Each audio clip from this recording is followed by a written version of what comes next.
Hello बच्चों, my self Mukul Upadhyay और मैं आपका स्वागत करता हूं आपके अपने यूट्यूब चैनल पाथफाइंडर ट्यूटोरियल्स पे। और आज की वीडियो में डिस्कस करेंगे भैया आईआईटी जेईई 2025 के लिए कैसे डिसाइड किया जाए और आईआईटी जेईई 2025 में कैसे अच्छे से अच्छी रैंक हासिल की जाए। ठीक है ना। तो कुछ पॉइंट्स हैं जो आपको करने हैं और कुछ पॉइंट्स ऐसे हैं जो आपको बिल्कुल नहीं करने। ठीक है ना। तो बारी बारी से हर एक पॉइंट पे चर्चा करेंगे। ठीक है ना, बात करेंगे।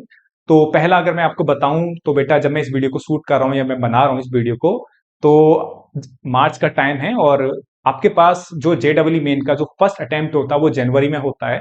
तो आपके पास अप्रोक्स 10 महीने का टाइम होता है। ठीक है ना। और इन 10 महीने में आप बेटा जेडब्ल्यू मेन की अच्छे से प्रिपरेशन कर सकते हो और आईटी जेडब्ल्यू एडवांस के लिए बेटा ओबीएस से आपके पास एक साल से ज्यादा का टाइम है। ठीक है ना। क्योंकि आईटी जेडब्ल्यू एडवांस का जो एग्जाम होता है वो कहीं ना कहीं मई में होता है। ठीक है ना। तो आपके पास अच्छे से अच्छा टाइम है जेडब्ल्यू एडवांस की प्रिपरेशन करने के लिए। और बट 10 महीने में आप जेडब्ल्यू मेन की भी अच्छे से प्रिपरेशन कर सकते हो। तो कुछ पॉइंट्स हैं जो चर्चा करने वाले हैं पॉइंट्स पे। तो क्या आपको करना है, तो पहला पॉइंट है आपका प्रॉपर इंस्टीट्यूट, है ना।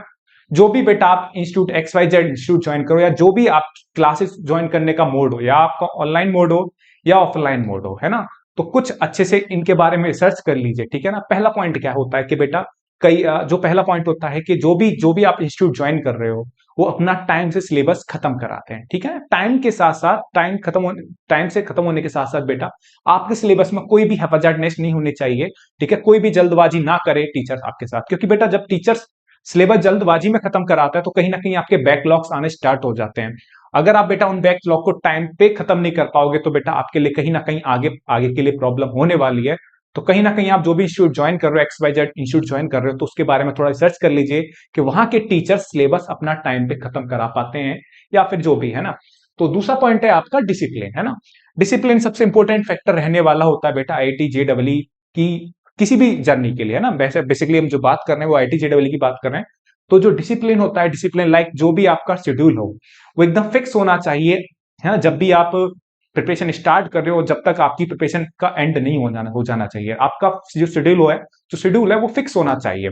कि जैसे क्या होता है कि आपका मॉर्निंग 4:30 ओ क्लॉक पे आपका जगना है, तो वो धीमे धीमे आपका हैबिट में आ जाना चाहिए। उसके लिए आपको एक्स्ट्रा फोर्स नहीं लगाना पड़े। ठीक है ना। कि जैसे अगर मैं 4, 4:30 पे जगता हूं तो भैया उसके लिए मेरे को पहले तैयारी होनी पड़ती है, मेरे को 10 अलार्म लगाने पड़ते हैं। ऐसा नहीं होना चाहिए। आप हैबिट ऑटोमेटिक, आपकी जो आंख है वो 4:30 पे खुल जानी चाहिए और फिर जो भी आपको लेट नाइट तक नहीं पढ़ना चाहिए। ठीक है ना। तो जैसे कई बार क्या होता है बेटा, देख रहे होते हैं बच्चे लेट नाइट तक पढ़ रहे होते हैं। ठीक है ना। जब लेट नाइट तक पढ़ रहे होते हैं तो उन्हें मॉर्निंग में बेटा जगने में कहीं ना कहीं प्रॉब्लम होती है। और जब ये काम कर रहा होता है, लेट नाइट तक पढ़ रहा होता है, मॉर्निंग में फिर जल्दी जग रहा होता है, तो कहीं ना कहीं बेटा उसकी इफिशियंसी कहीं ना कहीं कमजोर होने लग जाती है। ठीक है। क्योंकि बच्चे को एक अपना 6 या 7 घंटे की नींद चाहिए भी होती है। ठीक है ना। तो पॉइंट ये है कि आप थोड़ा अपनी आईटी जेडब्ल्यू की प्रिपरेशन के दौरान आपको डिसिप्लिन होना पड़ेगा। ठीक है ना। दूसरा, आपको हार्ड वर्क तो बेटा आपको करना ही है। ठीक है ना। क्योंकि बिना हार्ड वर्क किए आप नहीं काम आपका चल पाएगा। आपको मैक्सिमम पढ़ाई करनी पड़ेगी। ठीक है ना। तीसरा पॉइंट क्या है आपका, कंसिस्टेंसी, है ना। कंसिस्टेंसी बेटा बहुत बड़ा इंपॉर्टेंट फैक्टर है। कि ऐसा नहीं कि आप 10 दिन आपने पढ़ाई करी फिर आप 5 दिन तक आपने बिल्कुल पढ़ाई नहीं करी। आप एक डेली रूटीन बनाइए। अगर आप डेली 7 घंटे पढ़ रहे हो बेटा, तो आप 60 घंटे, 7 आवर आप कंसिस्टेंसी के साथ पूरे साल आपको पढ़ना ही पड़ेगा। ठीक है। तो कंसिस्टेंसी बेटा बहुत मैटर करेगी आपकी इस आईआईटी जेई की प्रिपरेशन के दौरान। ठीक है ना। तो ये बच्चे अक्सर बहुत गलती कर देते हैं कि बेटा वो कुछ दिन तो बहुत लगातार पढ़ते हैं ना, 10-10 घंटे, 11-11 घंटे पढ़े, लेकिन कुछ टाइम के बाद वो 4-5 महीने, 4-5 दिन तक कुछ ऐसे ही निकाल देते हैं।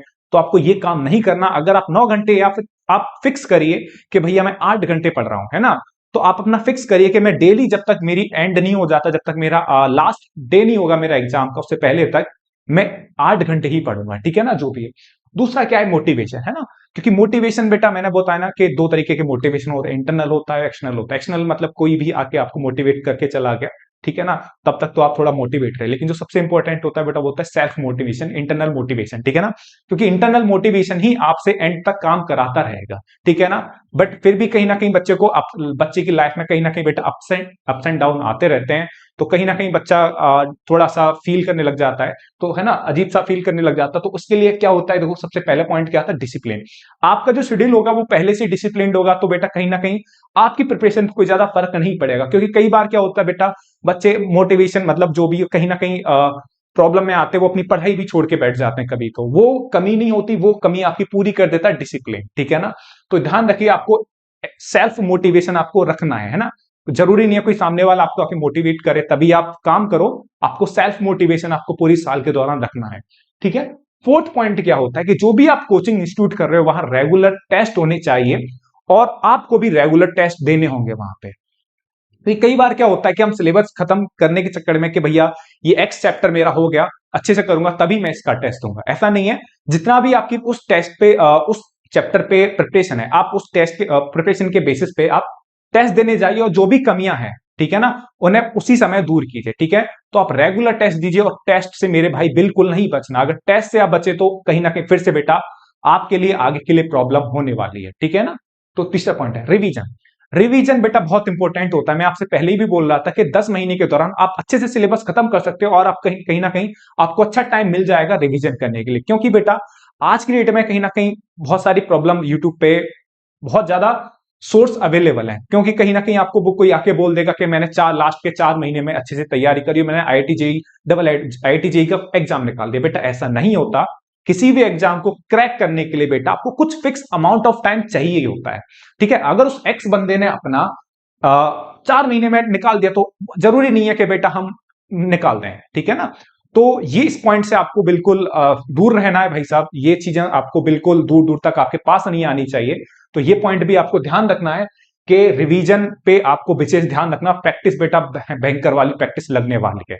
ठीक है ना। तो किसी ऐसे फितूर में मत जिए कि आप लास्ट के 4 महीने में जगोगे और फटाफट से आप तैयारी कर दोगे। बेटा ये टेंस टू इम्पॉसिबल होता है। तो इस पॉइंट को अच्छे से ध्यान रखना है। किसी सामने वाली की बिल्कुल बातों में नहीं आना कि उसने कैसे 4 महीने में तैयारी करी। नो डाउट बेटा वो बड़ा दिक्कत वाली बात हो जाती है।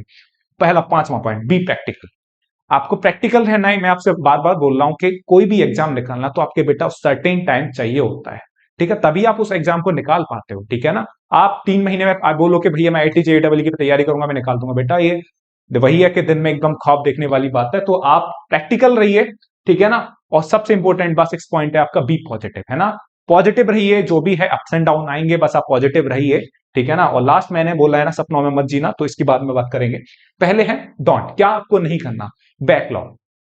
मैंने बोला कि कई बार क्या होता है कि टीचर सिलेबस खत्म कराने के चक्कर में, जल्दी सिलेबस खत्म कराने के चक्कर में जो आप बच्चे होते हैं ना, वो कहीं ना कहीं टीचर के साथ चल नहीं पाते, तो कहीं ना कहीं इनके बैकलॉग्स आना स्टार्ट हो जाते हैं।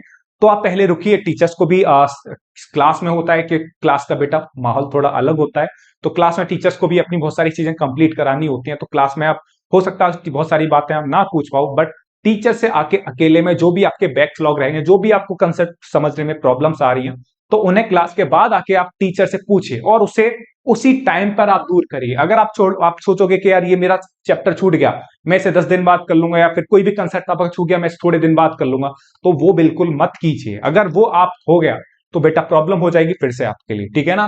तो ये बैकलॉग आपको बिल्कुल नहीं छोड़ने। और दूसरा इंपॉर्टेंट पॉइंट है आपका मटेरियल्स।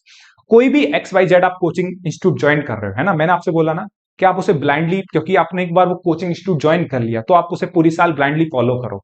ठीक है ना। और उस कोचिंग का उतना अच्छा मतलब मटेरियल, आप ये नहीं कि आप इस कोचिंग का भी मटेरियल लगा रहे हो, आप उस कोचिंग का भी मटेरियल लगा रहे हो। तो आप एक फिक्स अच्छे से एक मतलब एक अच्छा इंस्टीट्यूट होना चाहिए, उस अच्छे इंस्टीट्यूट का आपके पास मटेरियल होना चाहिए। ठीक है ना। और आप उसी मटेरियल को बार बार लगाएं। एक मटेरियल, ये नहीं करें कि आपके पास 5 मटेरियल्स हैं किसी भी अलग अलग कोचिंग के और आप पांचों मटेरियल बार बार लगाए पड़े हो। ऐसा मत करिए। किसी अच्छी कोचिंग का आप मटेरियल उठाइए और आप उसी मटेरियल को बार बार लगाइए। यही आपको करना है।